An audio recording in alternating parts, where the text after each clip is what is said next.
guaranteed now for the first time since Clemson in 2018 to have a non-SEC national champion. If you're going off of next year's conferences, we're guaranteed to have a Big Ten champion between Michigan and Washington, who, by the way, are playing next year in a conference game as well. So let's get into, that national championship game. Obviously, Michigan going for their first since 1997. Washington going for their first since 1991. I mentioned it before. Both teams playing in the national championship game for the first time in program history. Let's start off with number one Michigan when they're on offense, Dalton. What do you think their blueprint for success should be in this game against Washington? I don't think it's any different than anything they've done the last 6 weeks. I'm going to be honest with you, even in this game, Michigan's offense has not been rolling on all cylinders, right? Over their last 6 games, they're 57th in offensive grade. They're 53rd in EPA per play. They're 100th in pass protection.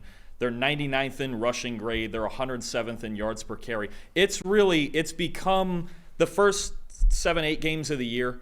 It was explosive, but in part because they were playing just lesser teams, right? UNLV and Bowling Green and Minnesota and just teams that you just knew couldn't beat them, right? And there's been a couple recently that you knew, like even Purdue, Iowa, you knew Iowa wasn't going to beat them, but it just has not been as explosive. J.J. McCarthy's only completed 4 deep balls in his last 6 games. Just they're not getting over the top, and I think the formula for teams playing against Michigan right now is just don't let Roman Wilson behind you, right? Make him work down the field, and Michigan's basically become willing to work down the field, but it's been well publicized. Their offensive line is not as good as it's been in past years, and I think it's just become this thing. I think Jim Harbaugh's accepted that they're going to play complementary football with the best defense in the country. Even the other night, 4.5 yards a carry. For as much as it felt like they were running all over Alabama, if you take sacks out of it, Alabama had 100 more rushing yards than Michigan did. I think it was 31 carries for somewhere around 139 yards, somewhere in there. It's kind of plotting, but it's very safe. I mean, the best thing Michigan does, especially offensively, is they don't beat themselves. They have the best turnover margin in the country, fewest penalties per game in the country, 13th in the country in time of possession. They just play keep away, and they let their defense win them ball games. And I know Washington's run defense, it's kind of been torn to shreds by the public a lot, but I think there's a certain style that you can run the ball against Washington, right? And their 3 worst run defense games were against Texas, against USC, and against Arizona State. And everyone's going, well, Arizona State's awful. What? Well, they can run the ball well. And the common thread with those 3 teams, they run a ton of RPO. It's very modern. It's very spread out. It's about spacing. I talked about it ad nauseum last week. Texas run game was designed to beat Washington's defense. They don't like to freeze and read and be in conflict and have to figure out where they need to be at all levels. Michigan doesn't do that. They run the 3rd fewest RPOs in the country, only 44 all season. The only 2 teams with lower are Iowa, who's Iowa, and Air Force, who just isn't going to do that, right? So when you have a team that doesn't run a lot of RPOs, right, against Washington, they're actually 39th in the country in run D grade, and before this Texas game, they were 25th because they struggled in run defense all night because, again, it's just schematically, it's a horrible, horrible matchup for Washington's front 7. I could argue that this Michigan game by the X's and O's is a better matchup for Washington's front 7 just because it's not based on spacing and RPO and making reads and finding the football. Michigan comes right at you. They do. There's different schemes up front that they run. You saw, they run a lot of man straight at you. They ran 2 power plays to win the game with Corum at the end. They had the one counter with McCarthy that was maybe their best play call of the night offensively, honestly. Just a great call, understanding that you can still run the ball within the last 3 minutes, even on Alabama, even when you're trailing. Just using everything at your disposal. But I think as long as Washington can keep Michigan between the tackles, which sounds funky because you would go, well, Michigan, they're so big. What's the deal? It's actually Michigan is much better getting off tackle. When Corum bounces outside of these tackles, outside of these tight ends, or they get to run in power like they did in overtime or counter, they get to the edges much better. It's just not as good an offensive line. They are just not as dominant between the tackles as they've been in past years. So you've got I think a Washington team, is the physicality going to be a problem? Yes, but I think schematically it sets up a little bit actually better for them than it did in the Texas game. Yeah, absolutely. Before I get into what I want to talk about in this game, of course, check out all of our PFF-centric stats at PFF.com. Obviously, you saw a heat map with Michael Penix Jr. You can find all that and more at PFF.com. All the stats that Dalton and I are saying right now, you can find at PFF.com as well. You mentioned it, man. Michigan's blueprint in this game is just dominate on the ground. They run the ball on 56% of the plays, 6th highest rate in the Power 5. Blake Corum leads the nation with 25 rushing touchdowns. Michigan also 7th in run blocking grade this year. So as you know, offensive line is taking a step back for sure. Still 7th in the Power 5 in run blocking grade. Washington, we mentioned it before, how they're 72nd in run defense grade. What I wanted to talk about, though, was how Michigan, on 33% of Michigan's runs, have been inside zone this year, which is basically, you know, going between the tackles, get Blake Corum, let him use his vision, which I think is his best attribute. Michigan runs 33% of the rushing plays, highest of any run concept. Washington has a 57.3 grade on inside zone runs this year. That's the 4th worst in the Power 5, and I believe it's 122nd in college football. So I think there's an avenue here for Michigan's interior offensive line to dominate in this game. And for Blake Corum, which, again, I think his best attribute is his vision, I think there's a way for him to get after Washington in that aspect. And I think Michigan is probably going to run a lot of inside zone in this game against a vulnerable Washington defense against that run concept. And if you do that, you take pressure off J.J. McCarthy to go throw for throw with Michael Penix Jr., because that's not a game you want to get into either. I think that is probably the avenue Michigan's going to want to do in this game, is run inside zone, let your interior offensive line dominate, and let Blake Corum's vision kind of carry that offense in this game. Yeah, no, I agree. I'm just curious. I'm curious to see if Harbaugh, how much stuff is packaged in with it, though, right? If you just hand it off and everybody knows you're handing it off on Washington's defense, they stand a lot better chance. So in theory, like concept-wise, yes, but the inside zone is also, it's going to be the most common RPO concept used by these other teams. So I think that's a big part of why, because when you're talking about playing USC, playing Oregon, playing all these teams in the Pac-12 that do the exact same things, I'm curious if because we saw it, like even the tying touchdown, right? That looked like an RPO to me. And they, you know, if they're coming underneath with the slides and they're getting a lot of misdirection going along, or if just McCarthy's going to take off on a read option, I have no issue with that at all. Yeah. Honestly, at this point, McCarthy is better on the move, I think, than he is in the pocket. It's just between their pass protection, and sometimes he just likes to hold the ball better, right? I think Washington does stand a chance. That is a problem. That's a big problem, because I think with Michigan, it's obviously more about the play action, but how can Michigan add in misdirection to get these linebackers, to get these safeties to move? Because they, especially the safeties, really like in Washington's defense, Asa Turner and those guys, they really like to come up and help and not have to worry about anything outside the numbers going on or underneath, slide routes, things like that coming under.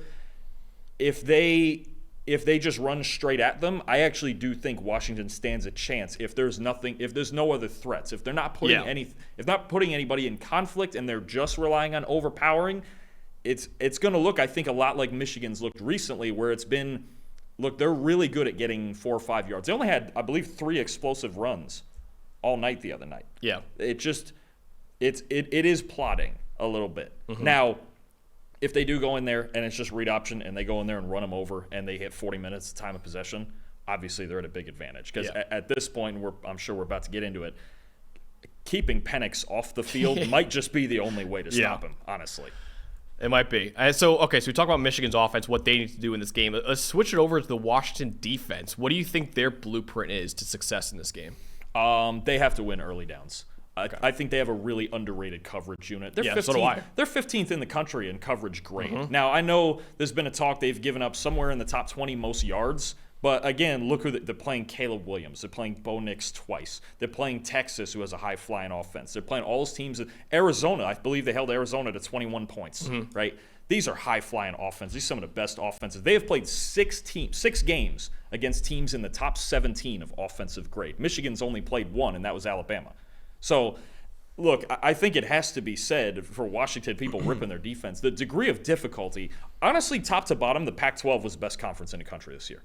Yeah. The Big Ten had, 3, and if you want to count Iowa as a 4th big boy in there, sure. And the SEC just wasn't as deep as it's been in past years, right? what Washington's coverage unit does. First of all, their linebackers, best coverage grade in the country. Yeah. Ulofoshio and Bruner, both in the top 12 in coverage grade. And when you talk about a game where you're going to have to cover backs and cover tight ends, Colston Loveland, Blake Corum, maybe Donovan Edwards. I don't think he had a catch against Alabama, but these are dynamic players coming across the field, coming out of the backfield.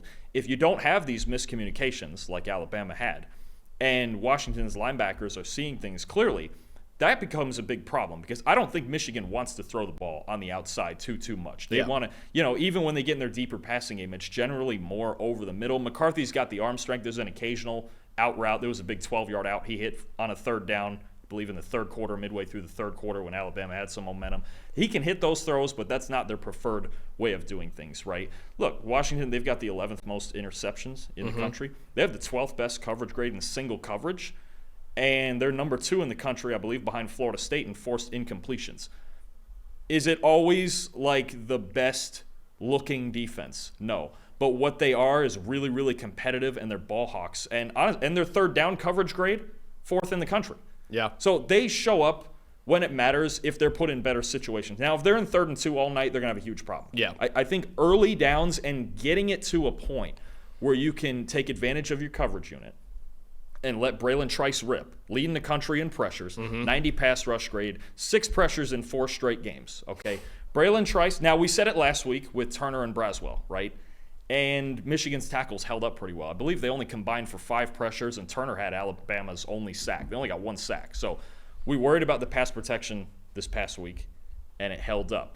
If it can hold up against Trice and Washington, who does do a reasonable amount of stunting and messing with you up front too, then, so be it. If they can pass protect in this game, they've got a big advantage, just like they did last week. But Washington on early downs, you already mentioned the inside zone. Look, I think Michigan's going to try to bread and butter their way on early downs to good situations. If they don't do that, if Washington gets them in 3rd and 7, 3rd and 8, I think people are really underrating this coverage unit. I think they absolutely are, man. And that's what I wanted to talk about was you got to make J.J. McCarthy beat you. Have to. If it turns into a game between J.J. McCarthy and Michael Penix Jr., that is a massive advantage for Washington. And like I said, Michigan's main defensive focus is going to be neutralizing Washington's passing, which we'll get into in a second. But the Huskies are going to try to shine a spotlight on Michigan's in this game.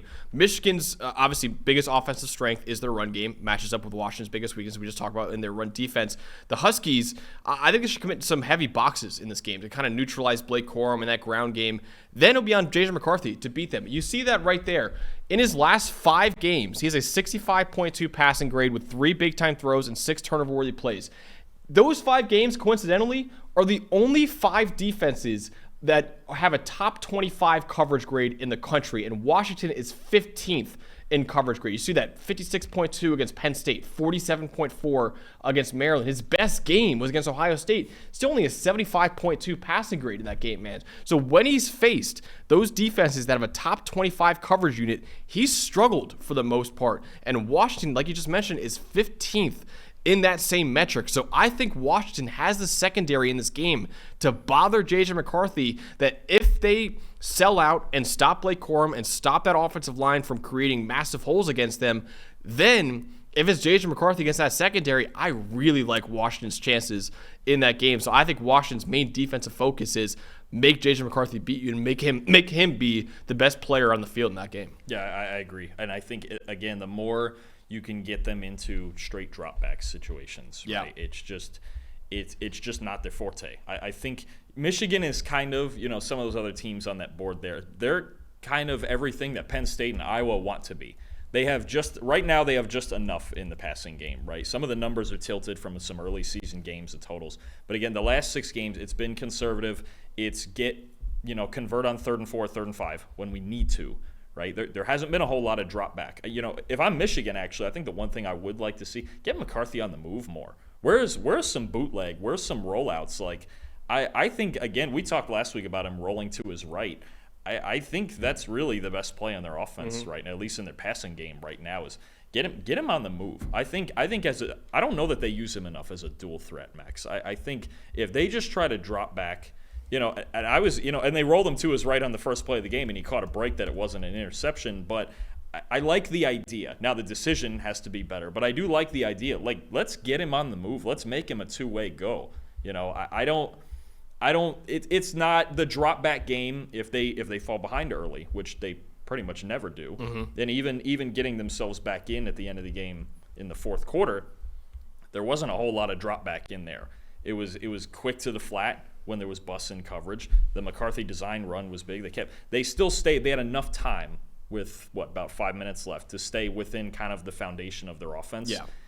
Is there any way Washington can get them out of that? Yep. And get them just not to, pop off 5-6 yards a carry and constantly be in 3rd and 2. Because Michigan, even at 3rd and 2, 4th and 2, they're still going to run it. They're going to put 2 tight ends on the field and run it. Can you get Michigan in 3rd and 8 and just make them drop back and throw it? And if McCarthy executes, then I think you laid your best chips on the table. Yeah. And so be it. But I think right now you have to make him do it. You have to make him drop back there and make reads and and more than anything, I think, make them pass protect. Yeah. Because it's just not there. I told you, even back to the Penn State game, they couldn't block Penn State. No. Their pass pro against Ohio State was not particularly good. I think in this game it was around a 65, their pass blocking grade, which is just good enough. Yeah. Pretty much everything. Against Turner and Braswell is as good as you expect, honestly. Yeah, and pretty much everything Michigan did in this game against Alabama was just good enough. Yeah. Just about. And again, the difference to me was the coaching and the play calling, but I don't know against Washington's offense and maybe the amount of points that they can score. If Penix plays like he did on Monday, I don't know that just good enough is just good enough this time. Absolutely not. And dude, Braylon Trice just mentioned it. You said 6 pressures, right, against Texas in that game? Yeah. And 2 sacks as well. He's a defensive MVP of that Sugar Bowl. It's worth mentioning, Texas might have, well, I have to look at it real quick, but Texas might have the best tackle duo in college football between Kelvin Banks Jr. at left tackle, Christian Jones at right tackle. I believe they do, actually. Yeah. I think the pass block, I think it is number 1 at tackle. I think overall they're I want to say number 3 or 4, but the tackles are number 1. Yeah, and Christian Jones, I believe, was our second-team All-American right tackle behind J.C. Latham. I believe. I have to look back and get that, but he was a star this year. Kelvin Banks is a star. He made them look dumb on some plays. And Michigan's tackles, we mentioned before, yes, they held up in the Alabama game just enough, but Braylon Trice is a future first-round pick, man, and he beat some really darn good tackles that Texas had, and I think that's a big key in this one as well, is Michigan trying to stop Braylon Trice from beating him as well, because he was a big factor in that game, defensive MVP of that game. All right, let's get to the that was really fun, and obviously Michigan's ground game is going to be what hopefully carries them to victory, they're hoping. Other side of the ball is probably the thing that everyone wants to talk about right now, which is Washington's high-flying offense against probably the best defense in college football. Let's start with Washington, though. What should their blueprint be offensively in this game against the best defense they played all season? Well, I'll tell you, I think it starts, obviously. Any Washington game, and I've probably said this once or twice, but I should have just said it every week. Any Washington game, no matter who their opponent is, it's about Michael Penix. Yeah. Right? And it's about how in the world do you stand a chance? And the big thing is, if you only send 4 or less at this guy, you might as well sit in the stands, be a spectator like this. It's just not possible, right?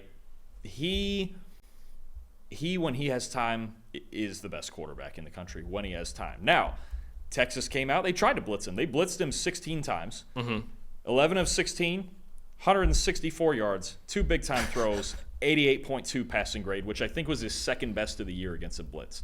If he's going to throw like that when you blitz, I don't actually know how to stop him.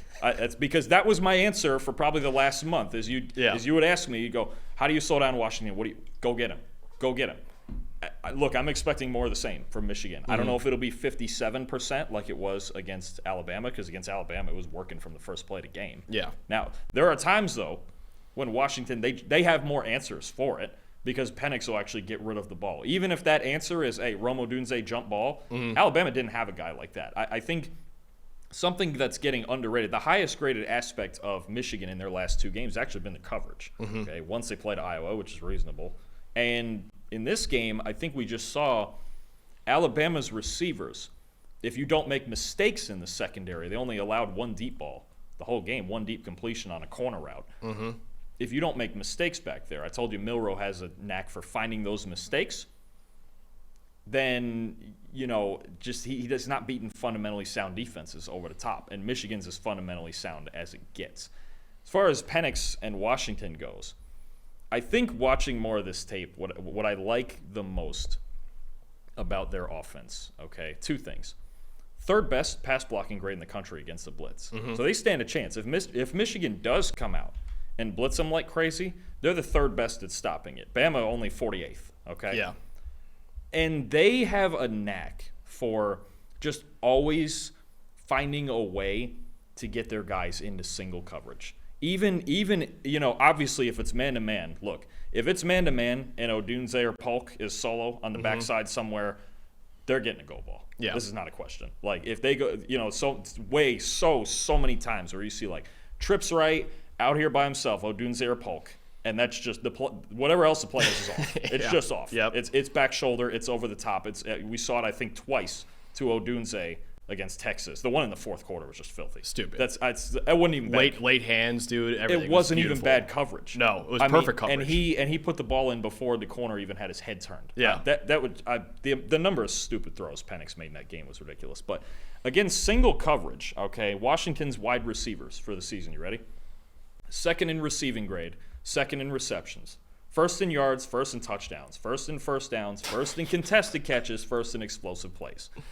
They find ways. But this is even like not just man-to-man. I'm talking like press cover one, like jump balls, Devontae Adams, back shoulders, all that stuff.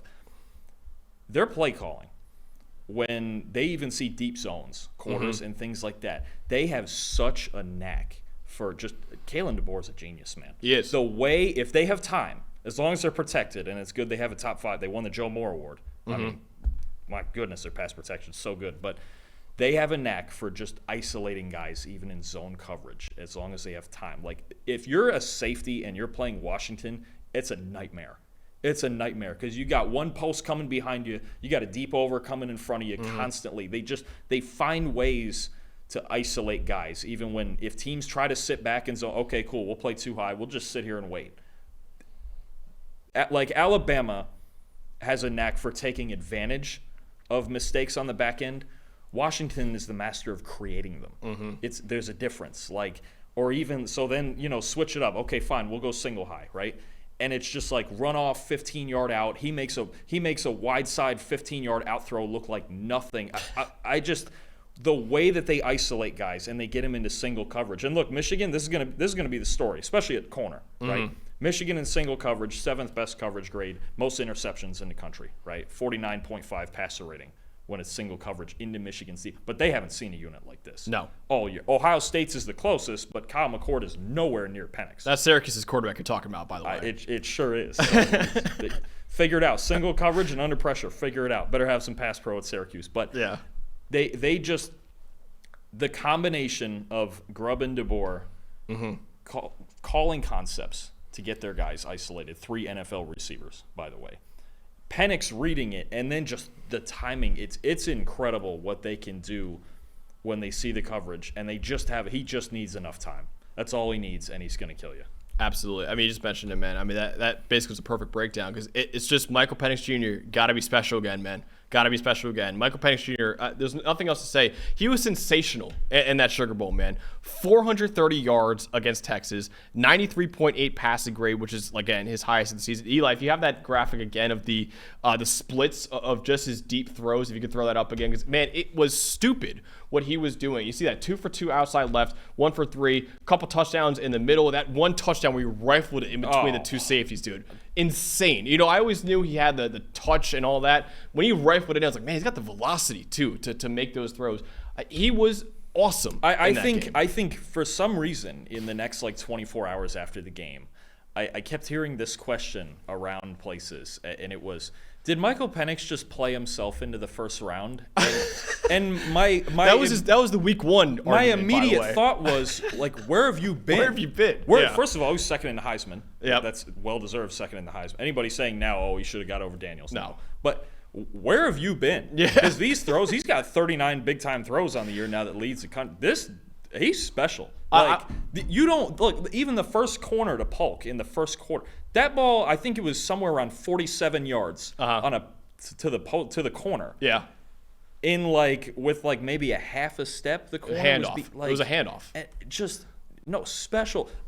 We have him. I think we have him number 30 on the big board right now. I think he's in the top 15. We'll get to that with Trevor in a future episode. We're going to argue with him on some of his rankings. The only things you can say about him, obviously the injury history.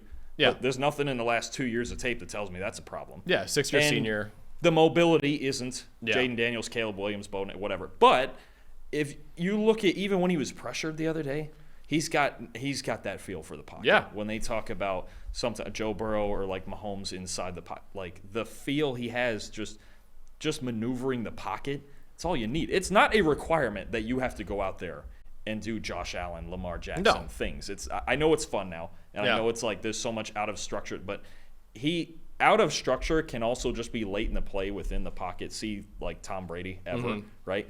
If he's going to maneuver the pocket like that, then you've got a whole different animal. I get that he doesn't throw off platform, but what if he's just never off platform? Yeah. I don't know what you're talking about mobility-wise, Dongs. I don't know if you saw Michael Irvin's comp for him after that game was Michael Vick for Michael Penix Jr. every left-handed quarterback, every left-handed lefty, and a Michael. His name is Michael too. That's the only two comps I can see. To be honest with you, the thought I had a thought on this probably about a month ago or so, maybe after the second Oregon game. I think it's actually a lot more like Tua, but with a stronger arm. Yeah. I think it's stronger arm Tua. And let's be real for a second on the mobility. It was only 3 carries and 30 yards, but that was a season high. It's a season high rushing. That opened my eyes. There was a design carry. I think it was on a power, some sort of read option sort of thing. I want to say early, mid fourth quarter, somewhere in there, that he took like 12 yards and slid down. I was like, oh, if they're going to just start putting this in now, because he's not like some awful athlete. No. He's not going to go to the combine and run a 5.5. He's He's not you or me, right? Like, he's still a good athlete, like, and they just don't use him as such. I wouldn't want to get him hurt, would you? I mean, that dude's left arm is golden, man. But he had 30 yards. If he has to take off, he will, and he knows how to protect himself. Yeah. I think it's being made way too much of like injury history and he's a pocket quarterback. Like, pocket quarterback now is used as an insult. He's the best between him and maybe Drake May. Michael Penix is the best pure pocket passer in the country. Yeah, I would say he is, man. He's been absolutely outstanding. So, yeah, not Michael Vick mobility, but he does have a little bit of that element in his game, and more than I thought he did, honestly, before that Sugar Bowl. He was fantastic again. And listen, Washington needs him to have another game of his life for the second week in a row. But Michigan's defense, I want to bring up, is a different animal than anything that Washington's faced this season. If you look at the splits right now, Michigan's defense against the best that Washington's faced, Michigan, overall grade, number 1 in the country. Washington, the best one they faced was Texas in that Sugar Bowl, who was tied for 16th. In EPA per play, Michigan, number 1 in the country. Best they faced, Texas, number 19. Coverage grade, Michigan, number 1 in the country. Oregon, best they faced at 14th. They faced them twice, obviously. And then pass rushing grade, Michigan, number 4 in the country. Texas, 16th. So, I mean, we're talking about they haven't faced really a top 15 defense all season. Michigan's the best defense in college football. So this is a major battle and a major test for Michael Penix Jr. And listen, man, he could have if he has an unreal game like he did against Texas or even something close to that, that could be like a C.J. Stroud versus Georgia game where it's like, okay, wait a minute. This is way different than what we thought for him. That's what I think he could have an opportunity to do against Michigan, obviously on the biggest stage of them all in the national championship game. But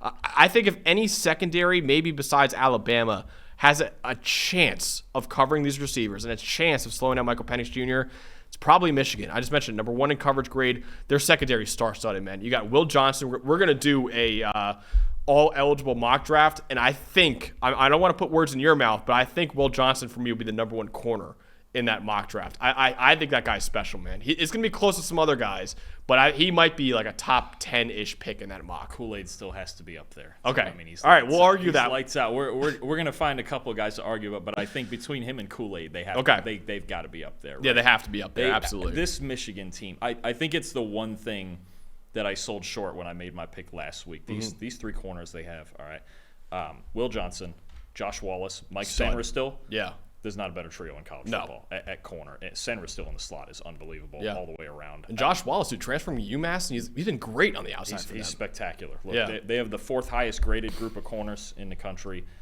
Those 3 guys are just studs, man. Yeah. I mean, if they may be the only team that if Michigan did decide to go like blitz all game, press cover 1, let's just you versus me, let's go.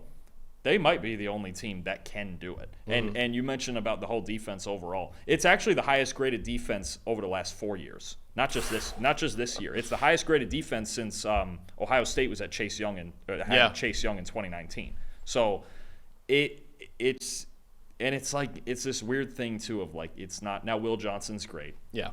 And we've talked about like, you know, Barrett and Coulson at linebacker are great and all these guys, but like they don't have a single guy with 30 pressures. Mm-hmm. They don't have, I don't think, did they have a single guy make first team All-America on defense? Not our list. Not on our list. I don't know Yeah. about on any list. Like I don't know that I've ever seen a defense that's just such a balanced group effort. Like they're so best D-line in the country, 4th at linebacker, 4th at corner. The only one is safety, they're 23rd and they're 30th in coverage grade. But even that, man, I mean, and Rod that's, Moore is a stud. Yeah, like, he's a really good player. He is. I mean, and it's not, look, 20 to have the 23rd best safeties out of 130 something teams is still like, wow, you got to, you know, it's just compared to the rest. Yeah. When you have Mason Graham killing it in the middle and you have Barrett pass rushing like he's Parsons and these 3 corners, it's just, they're so balanced. And I think the safeties, if the safeties are going to be the only way you attack them, most teams, you know, this is where the deep ball is going to come into it, right? And they're scheming,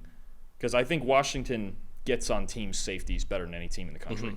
Mm-hmm. The more I watch them, like there's teams that stress like curl flat players, and there's teams that stress one-on-ones, or there's teams that throw to their backs really well, right? I think about Oregon with Bucky Irving, right? Mm-hmm. Nobody stresses deep safeties like Washington. They're going to have to get there. And again, it starts with, if Michigan's going to blitz them 57, 60% of the time like they did to Bama, they have to pass protect. Look, all 7 sacks and 10 out of their 12 pressures last week were when they blitzed. Mm-hmm. Okay? Only 2 pressures last week when they sent 4 or less. So I would assume that they're gonna blitz like crazy. Now, I'm curious what they have in coverage. Yeah. Is it single high? Is it like kind of classic press man 1? Is it a lot of zone blitzing? Mm-hmm. Is there, how many disguises can they put together in a week? Is there something where they could even go like 2-man and try to just really make the windows tight for Penix, or what? Because Washington, they don't throw to the backs a whole lot. So I'm assuming if Michigan's blitzing, they're going to leave them in.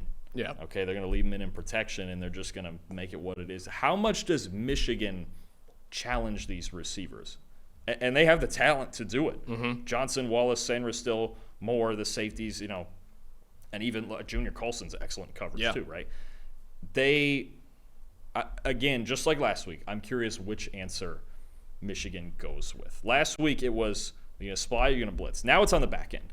Is it man? Is it zone? Is it press? Is it off? Is it, because Washington has answers for a lot of it, but how much can you switch it up, and how well can you execute it to where you delay Penix for, you need 0.3 of a second. Yeah. Right? You can't, if he finds it right around 2.7, 2.8, and he's protected, you're fried. Yeah. You're done.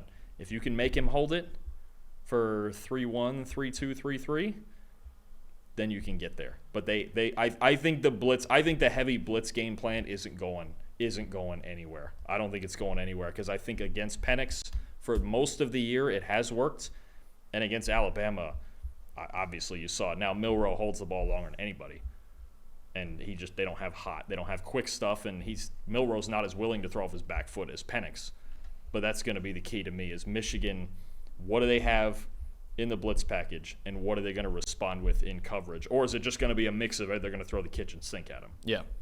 So what would you, if you're Jesse Minter, what would you do defensively? Would you send the house at Penix most of the time, or would you kind of trust your secondary to? It's going to sound funky. It's so hard, because there's not a right answer. 2 things. I think you can't give them the same look twice in a row, because they'll find it, because DeBoer and Grubb are always just ahead of it. You can just see in their tape how often they are right with their concepts about the coverage they're facing.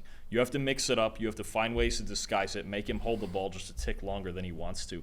I wonder if they have a look in that's, because generally, if you run, this is going to sound crazy, if you run 2-man, you can't blitz. The numbers aren't there, right? Because you've got 5 receivers and 2 safeties and all that.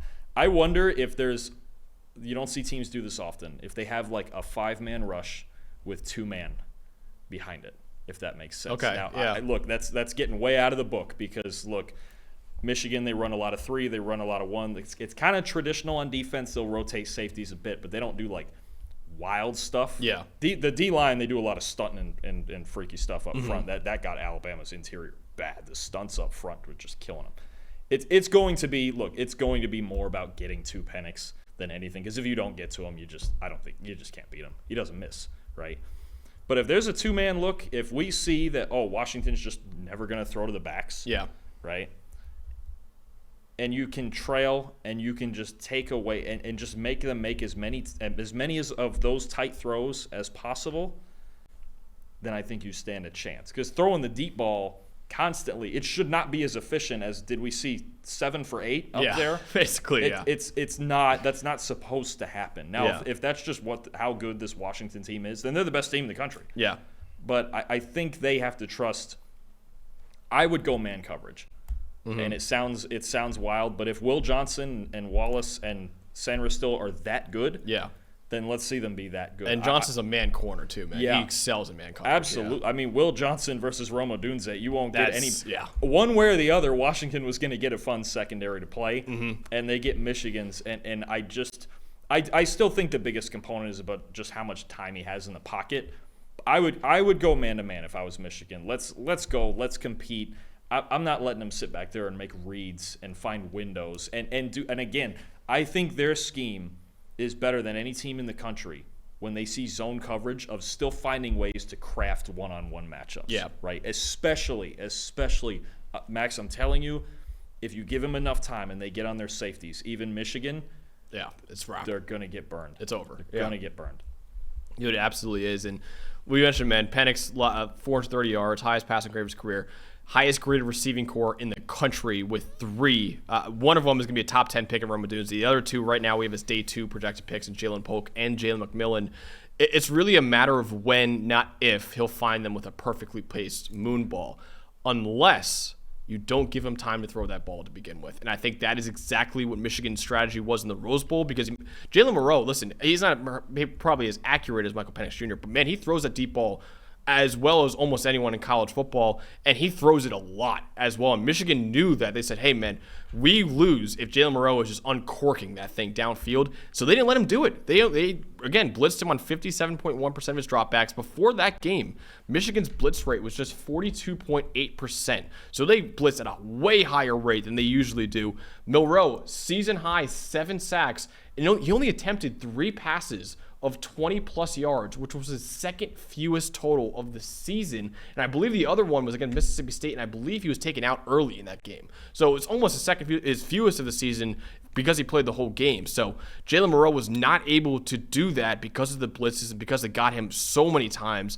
Now, listen, Washington pass blocking wise, significantly better than Alabama. They're 5th in the country in pass blocking grade. Alabama is 48th in the country in pass blocking grade. But Michigan, like we just mentioned before, they're the 4th best pass rushing grade in the country right now. Not a lot of superstars.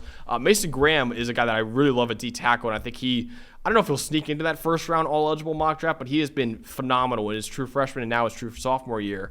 But I still think that Michigan needs to get after Penix, because if you give him time back there, I know how good Michigan's secondary is, but any secondary in the country will break down against those receivers and against Michael Penix Jr. if you give him enough time. So the key in this game is don't give him enough time. And the other thing Michigan doesn't have to do in this game, they did it against Alabama, they don't really need a spy in this game either. They kind of had a spy a few times against Alabama because obviously the rushing threat that Milroe has, you have to account for that.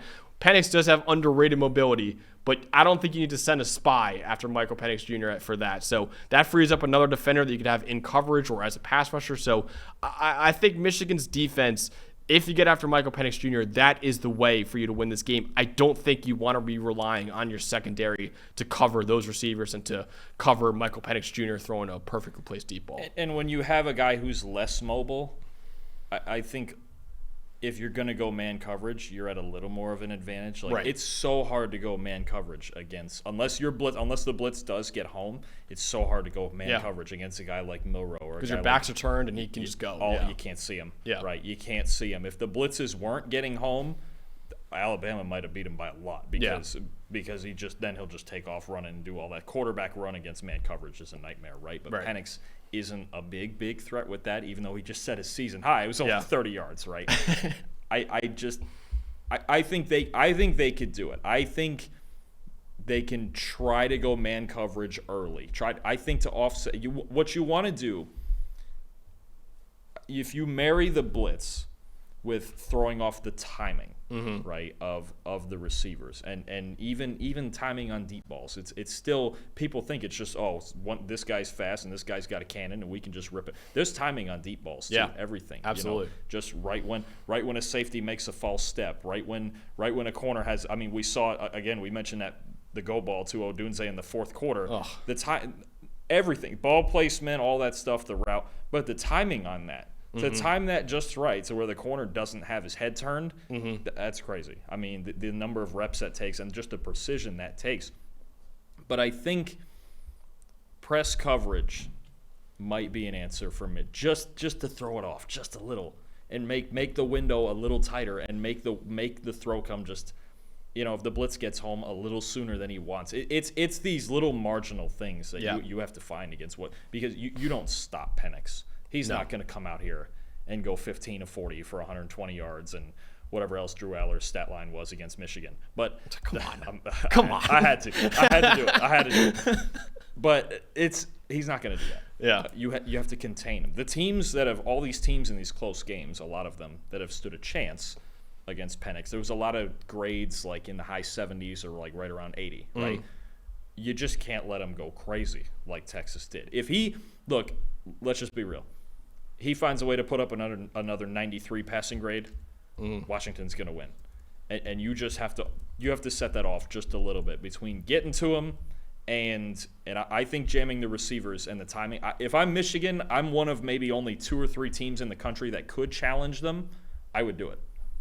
All right, Dawn, I think it's time now. I can't wait for this, man. So we've been building up for it for a year. Who ultimately will Michigan win their first title since 1997, or will Washington take home their first title since 1991? Who is winning the national championship game? Making the visitor go first feels like a coin toss, man. This is a hard one because my brain tells me Michigan's the best team in the country. You look at the grade, you look at the metrics, you look at the way they've played all year. I think all year they've been the most well-rounded team in the country, for sure. This is harder than I thought it would be. I'll be honest with you. I think if it was Michigan, Texas, I would feel really good about picking Michigan. Oh, absolutely. I just think that's the team they want to play against. I think the counter punches would have been a lot easier. The run game, make Ewers, make real throws, all that stuff. Penix can make all the real throws, and I was thinking about it. We didn't announce the game pick total. Oh, I was gonna do it at the end. You're gonna do it at the end? Yeah. Okay, all right. Yeah. Well, here. The mini one from there is that we did, I believe it was 6 Washington games. And I picked Washington in all 6.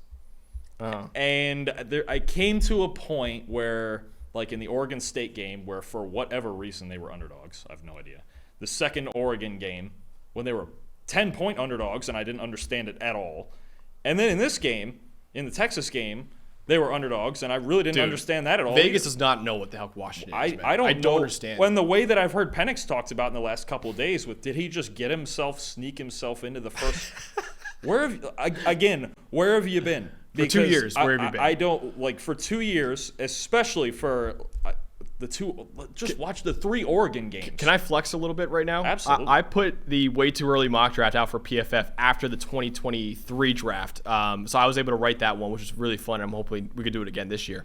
I put Penix at number 11 in that mock draft before this season. So I don't know where Michael Penix Jr. coming out of nowhere. No. He's been like this for 2 years. He was good at Indiana too, man. He might sneak into the first. What are we doing here? Like I don't what has been missed? Do we just watch way too much Washington football? We might have, man. We've watched way too much college football to begin with. Is it us? Well, yeah, we do. We just melt our brains with it. But I'm losing that. Like Michael Penix is not just like, oh man, this guy played really good. Yeah, that dude is special. Yeah, and I'm gonna be honest with you. I think he's special enough to win this game. I think those receivers are special. It's the best crew of receivers in the country by far. Even better than Ohio State. It's probably the best since LSU 2019. Yeah, or maybe even like Garrett Wilson, Olave, Marvin Harrison. I could argue that LSU team. Yeah, just because these 3 guys. Now that McMillan is healthy. Yeah, it's unbelievable. I just people count out Washington way too much. I've been saying it for a while. They're down on their defense too much. Their defense, it's not the best defense in the country. But it's like a good defense. Yeah, yeah. That sees a lot of volume of a lot of what's going on in the Pac-12 against elite offenses, right? It's Penix. It's hard. It's so hard, and in the biggest spot. I know my head tells me Michigan all the way around is better. I cannot bring myself to pick against Penix. I can't. He's just. It seems like destiny, He's man. special. Yeah. Like, he's not just good. He's special. Like, to me, between, like, again, like draft slots, like 9 and 18, there's like 5 teams. If I was sitting there, I'd be like, oh, Michael Penix is my guy. Yeah. Honestly, he's that good. And to come out and have a game like that against Texas, when it's essentially a road game, all those Texas people in the Superdome down there, it's only, about a 3-hour drive for them? Yep. I mean, to go and do that and just play lights out ball and be, even with all the receivers, like, you look at the grading, you look at just he's the best player on the field. I think he's the best player on the field in this game. Yeah. I do. I agree. I don't, and I know Michigan's got studs on defense, and Blake Corum and Roman Wilson, and even McCarthy. Michael Penix is the best player on either side here. It's going to be tough. It's going to be really tough, and I think the biggest thing is Washington keeping the time of possession reasonably close. I think Michigan's best road. Look, if Michigan's just the best team in the country and that's it, then so be it. Yeah. It's not going to be 65-3 like it was last year. We're not doing that again, right? This Washington team is not like that TCU team at all, right? I'll take Washington 30-27. I can't, if for nothing else, Max, I'm not even going to tell you I have a boatload of logic in this. I'll be honest with you. I can't pick. It seems like destiny, man. I can't pick against Penix. It really does seem like destiny. I have not done it all year. I'm 6-0 picking Washington. I can't do it. And I do think even if Michigan wins, this is going to be a really fun game. Oh, yeah. I don't. If I was Washington, I would come out the same way I just did against Texas. And I know the coverage units are completely different. But let's go. Just let him have the game. Yep. Just honestly. Win or lose on him. And I think a lot will be made this week. Is there any update on Dillon Johnson yet? They said he is expected to play, which I was surprised by. So I don't know how limited he'll be, but he's expected to play. I think even if he wasn't, I think, and I love Dillon Johnson. Yeah. What he's done the second half of the year for them. It was really, there was times he saved their season. I mean, how good he was in the USC game, right? But these 2 games against these 2 defensive fronts, this isn't about Washington running the ball, man. Yeah. It's just not. If Washington ever came out in this game and ran for 150 yards, more power to them. I don't know what they'll have found that nobody else did. But it's not what it's about. And I think Johnson, look, in short yardage and stuff like that, there's going to be some key plays here for him, here and there for him. But it's about Penix. And if I'm just going to go with, it's about Penix, it's about the receivers. They got freaks. They have a combination of freaks that Michigan hasn't seen all year. And again, I think it's not being said enough that Michigan's offense isn't rolling on all cylinders, right? There is a lot of variable here. Like, if Michigan decides that this game is the game they're going to run on all cylinders, they'll probably win by 17, something like that. But where's the evidence? I know Washington's offense is running on all cylinders. Yeah, question for you, too. Did Penix look somewhat healthier? Did we ever confirm, was he hurt the last 2 or 3 games? He might have been. Like Washington. Someone said that he was. The Washington State game. Yeah, Did it ever come out like that something was wrong? No, but he looked a little hobbled. Yeah, for sure. This Texas one looked different, man. Yeah. That was a special game he played. And I'm basically just writing the idea that Penix has maybe a Joe Burrow, or you mentioned he lost the game, but CJ Stroud level of special. Yeah. I think he's like one of those dudes. I think he's just this thing that suddenly he might be a first round pick. There is not a suddenly, and there is not a might in there. He's this is preseason. We knew he's this. That good. Yeah. How much evidence do we need for the guy making right now? The guy making really all year. Drake May is the only other one I might argue with just the pure passing. The best throws in college. NFL, honestly, throws that half the quarterbacks in the NFL don't make. Yeah.